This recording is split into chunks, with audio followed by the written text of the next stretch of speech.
Ask yourself, have you been venting about your spouse in front of people? Because that is also another way for you to cheaply open the door for naysayers to actually begin to talk. Hey, beautiful people, welcome back to my channel. Today we're talking about ignoring naysayers in your marriage. And who are naysayers? Naysayers are people who always tend to have an opinion about your marriage.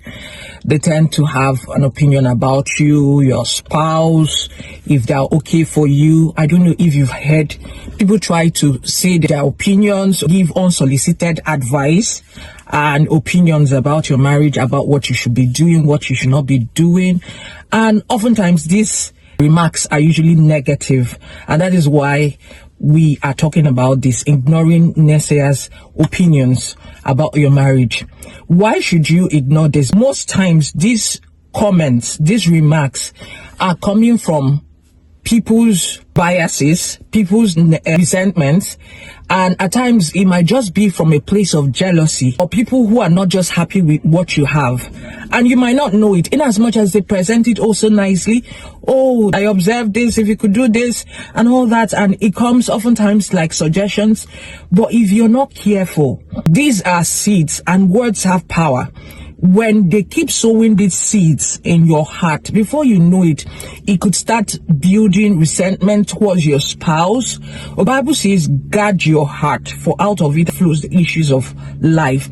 So you have to be very careful what you're listening to, because if you're not careful, before you know it, you'll begin to get biased. You could start doubting your spouse, his intentions, and it's just coming from what you heard another person saying. The marriage is supposed to be about you and your spouse, not just these outsiders. You shouldn't give them the say. You shouldn't allow their words begin to imply so much on your marriage to the point that you start resenting your spouse, or even begin to start doubting your spouse. If they say things, you begin to doubt, does he really mean it? It could also be what this my friend told me. It could also be what this person told me, family member told me, and all that. So as much as possible, you need to guard your heart, guard your marriage, because it is something that you are building. It's a garden that you're building. The Bible says in Proverbs chapter 14 verse 1, the wise woman builds her home, the foolish one with her own hands tears it down. So you are building something very special. They don't know about the sacrifices. They don't know about what you are going through, the resolutions you are making, how you are building this together with your spouse. And you should not just give them the microphone. You couldn't make them say and bring down what you've built. So as much as possible, guide it. And how do you do this? First, you have to create boundaries. Let's say if someone starts giving unsolicited advice, start saying what they think and all that, you could just listen, and as much as possible, you say, thank you very much for your advice, but we've got this. Okay? That more or less shuts them down to say, oh, that means that this topic, you see this topic, it's a no-go area. Okay, so just make the person understand politely and in a very good manner that this is off limits. This topic is off the table. Then as much as possible, don't listen to naysayers, people to come talk bad about your spouse, because a lot of people would have to start telling you, oh, your spouse did this, your spouse. If you start listening to it, before you know it, you might start contributing. You might start saying what you also think. And without you knowing it, these are seeds.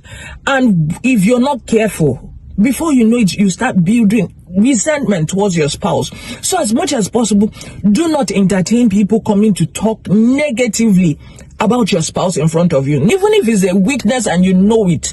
Okay, I've heard about it. I've heard what you have to say about this. But thank you very much. And I don't think I want to discuss this any further. You shut it down. So be selective about what you listen. Then as much as possible, practice gratitude. Be grateful for your spouse. Say it. Praise them. Compliment them. Focus on their strengths. Because if you're so much focused on their weaknesses, their inadequacies, you see that every time somebody now says something, you say, yes, I knew it, that this was just the way he is and all that. But if you are grateful in your heart and you compliment them, you praise them often about these things, you see that there's no basis for negativity to breed. Even if somebody is talking about this, he also has his strengths. Be grateful for what you have. And another thing is that you should work as a team with your spouse. Bible says that a threefold cord is not easily broken. That means that if you form a formidable team with your spouse to say, we've got this, we're working on this, our marriage, we're building together, you see that other people's opinions, other people's ideas, other people's remarks, it's got nothing on you. That's the truth, because you know that by a team with your spouse, together you are building something very special to you. And as much as possible, check in with your spouse. Make sure that you're on the same page with one another, because it's when you are at par, it's when you are on different frequencies that the enemy can actually strike. Make sure that you are walking in love, you are walking in unity, you are maintaining the bond, and checking in occasionally with your spouse. Every week, have that talk. At night, check in, how was your day? Make sure that you're on the same page with your spouse. Then whenever someone has any other contrary thing to say, you can know, oh, sorry, we've got this, and we're working on it. When it's okay to listen, it's okay to listen when it's actually coming from a place of concern. Let's say family members or people who genuinely care about you and they are pointing out facts. That's not to say that anybody who has anything to say about your marriage has negativity to say. So understand the difference, okay?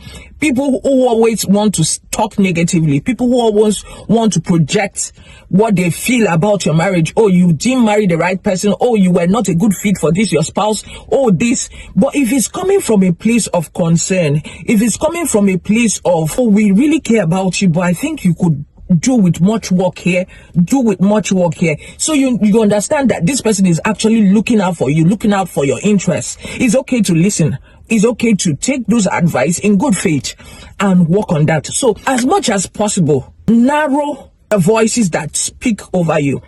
Bring down your circle so that it's just a family, a circle of positivity, people that you can live, genuine family and friends that support you, people that really care about your marriage and who are genuinely interested in you, not just people who just want to talk trash, pull down your spouse. And if the negativity continues, do not join them. Because yourself, have you been venting about your spouse in front of people? Because that is also another way for you to cheaply open the door for naysayers to actually begin to talk.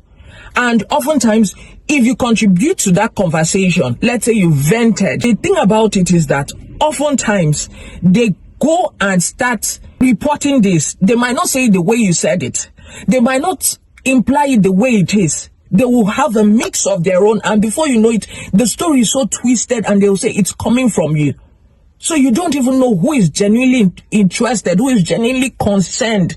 That is why you should not even go venting to a third party about your marriage. If there are issues, talk with your spouse, have that conversation. Before you go venting outside, before you go talking about their weaknesses to others, talk with your spouse. Can we work on this? And don't just make it about yourself. You are doing this for the interest of the home, and God will help you. I hope this video was very helpful. Let me know in the comments what you think, okay? Do well to like, subscribe. God bless you.